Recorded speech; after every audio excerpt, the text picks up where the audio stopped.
नमस्कार मित्रों, महादेव का फले ज्योतिष शास्त्र में आपको स्वागत है। आज हम चर्चा करने जा रहे हैं मिथुन लग्न या राशि वाले जातकों के लिए शुभ अशुभ रत्न, अर्थात कौन सा रत्न शुभ रहेगा, कौन सा अशुभ रहेगा मिथुन राशि या लग्न वालों के लिए, इस पर हम चर्चा करेंगे।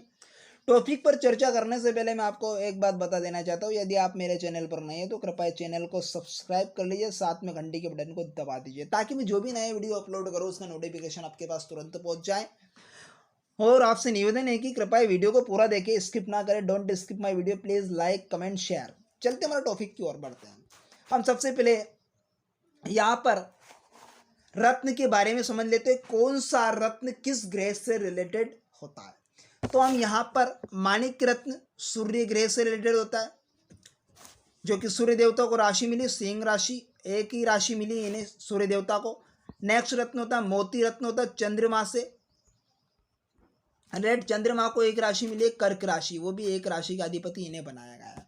नेक्स्ट रत्न पर मूंगा रत्न होता है मंगल का, और मंगल देवता को भी दो राशियों के अधिपति बनाए गए हैं, मेष और वृश्चिक राशि के अधिपति इन्हें बनाया गया है, किन्हें, मंगल देव को।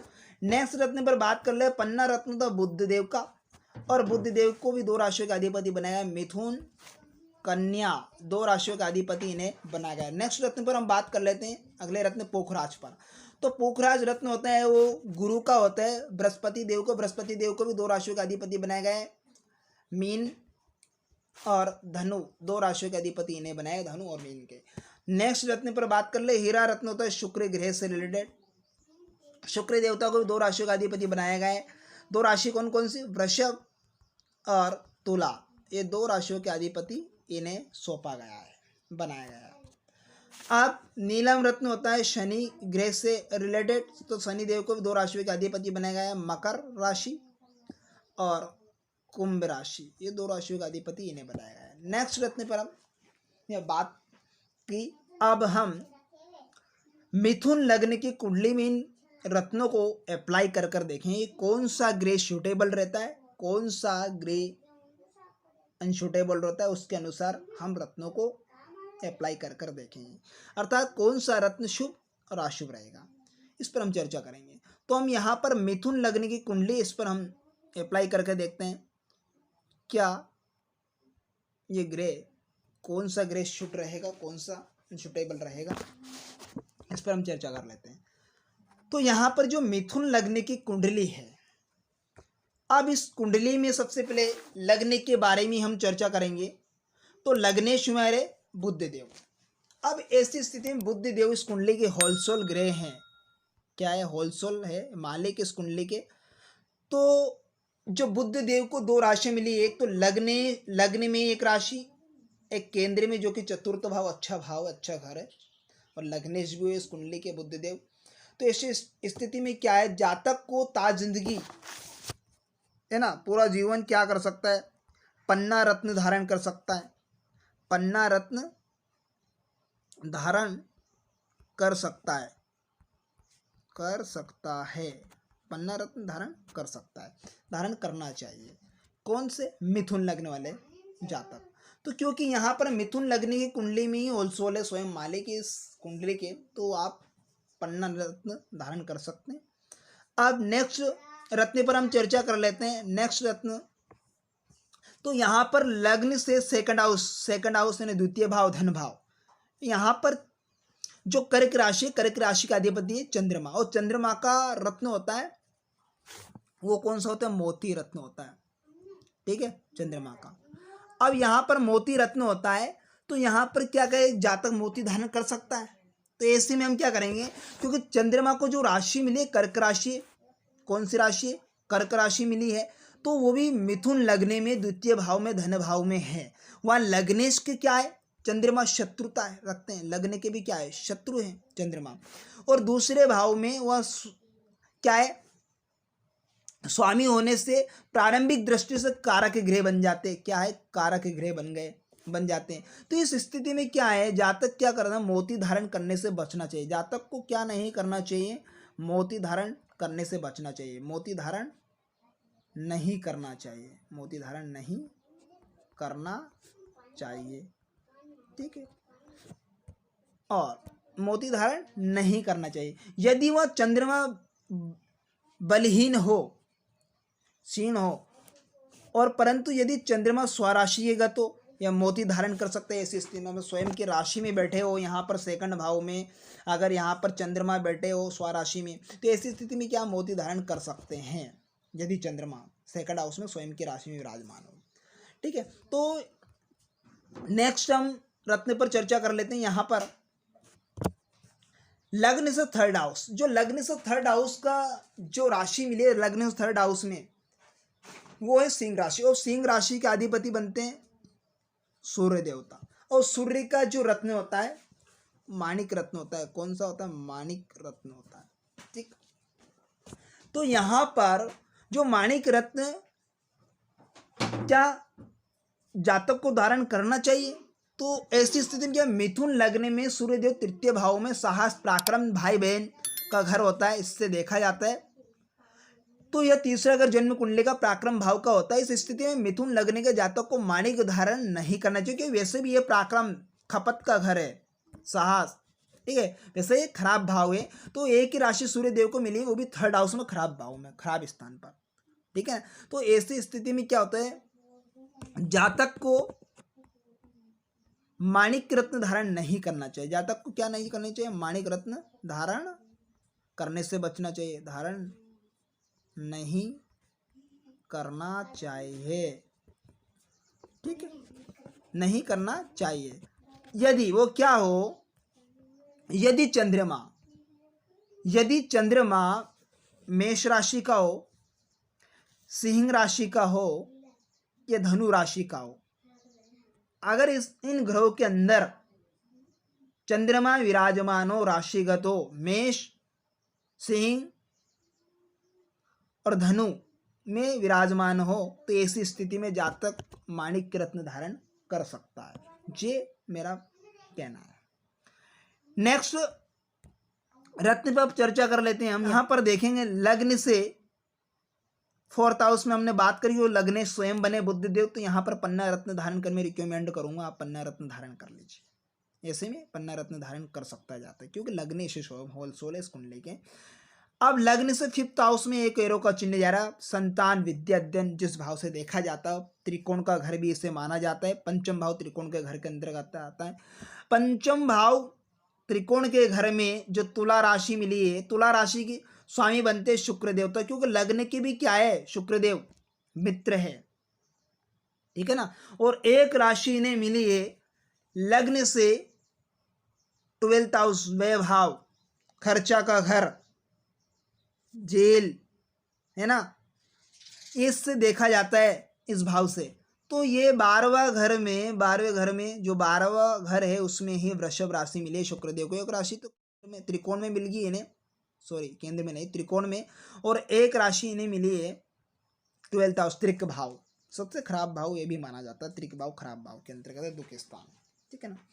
तो यहाँ पर शुक्र देव का जो रत्न होता है वो होता है हीरा। अब क्या जातक को हीरा रत्न धारण करना चाहिए, इस पर हम देखेंगे। तो यहां पर क्या करेंगे कि शुक्र देव को 2 राशियों के अधिपति बनाया गया है। लग्न से पंचम भाव में एक राशि मिली है और लग्न से 12th हाउस में एक राशि मिली है। 2 राशियों, एक पंचम में अर्थात त्रिकोण के घर में, और दूसरी राशि मिली हुई है जो कि द्वादश भाव में, जो कि खराब भाव के अंतर्गत आता है। लेकिन शुक्रदेव लग्नेश के क्या है, मित्र हुए। शुक्रदेव लग्न के क्या हुए, मित्र हुए। तो एक राशि अर्थात तुला राशि त्रिकोण में मिली है, अच्छे घर में। तो ऐसी स्थिति में क्या हुए कि ऐसी स्थिति में जातक क्या कर सकते हैं, हीरा रत्न धारण कर सकते हैं। तो लग्नेश के मित्र भी है, तो ऐसी स्थिति में मैं बताऊंगा आप हीरा रत्न धारण कर सकते हैं। जातक क्या कर सकता है, हीरे रत्न को धारण कर सकता है, हीरा रत्न धारण कर सकता है। ठीक है। नेक्स्ट अब हम बात करेंगे नेक्स्ट रत्न पर। अब लग्न से 6th हाउस की तरफ एक एरो का चिन्ह, शत्रु रोगेश। तो यहां छठे घर में जो मंगल देव बन रहे इस राशि के स्वामी, छठे घर में जो राशि मिली उसके अधिपति बनते हैं मंगल देवता। कौन बनते हैं, मंगल देवता। और मंगल देव को 2 राशियों का अधिपति बनाया गया। एक राशि में लग्न से 11th आय के घर में लाभ भाव में एक एरो को चिन्ह जा रहा है उस तरफ, जो कि मेष राशि मिल रही है। कौन सी? मेष राशि। और मेष राशि का अधिपति बनते हैं मंगल देव। तो यहाँ पर मंगल देव एक तो षष्ठेश अर्थात रोगेश शत्रु के भाव में है एक राशि, षष्ठेश बन रहे, एक एकादशेश बन रहे, 11वें भाव के स्वामी बन रहे हैं।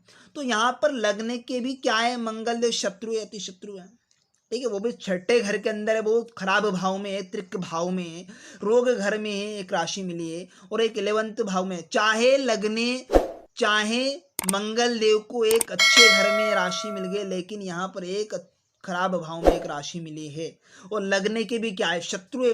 तो ऐसी स्थिति में जातक को मूंगा धारण नहीं करना चाहिए, मूंगा धारण करने से बचना चाहिए, मूंगा धारण नहीं करना, मूंगा धारण नहीं करना चाहिए, ठीक है। ऐसी स्थिति में मूंगा रत्न धारण करने से बचना चाहिए। किसे?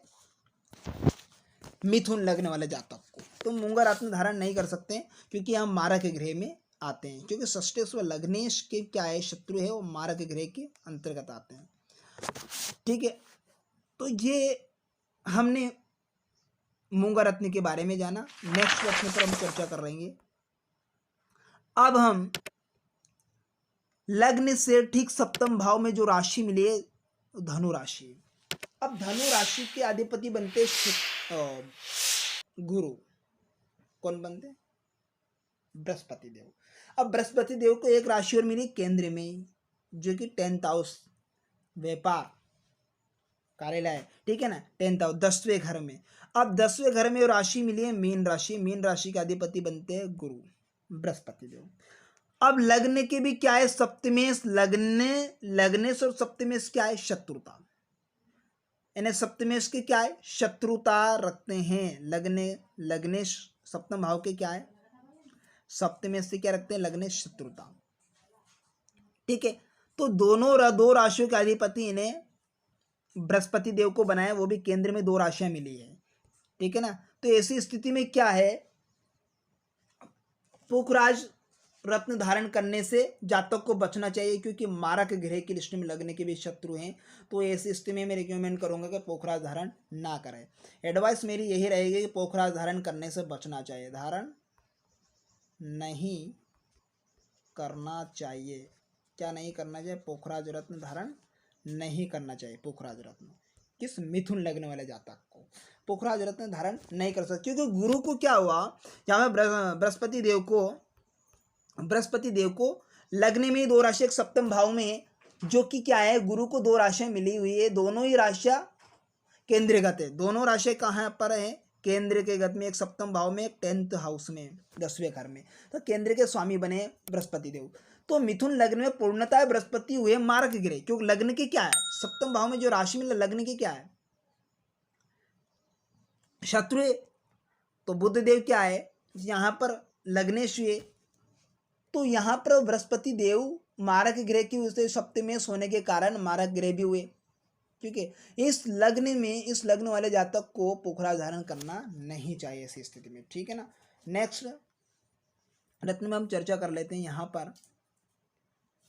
तो यहाँ पर हम देखेंगे लग्न से 8th हाउस, जो कि मृत्यु का घर कहा जाता है। मृत्यु के भाव में जो राशि मिली है वो शनि देव को मिली है, जो कि है मकर राशि।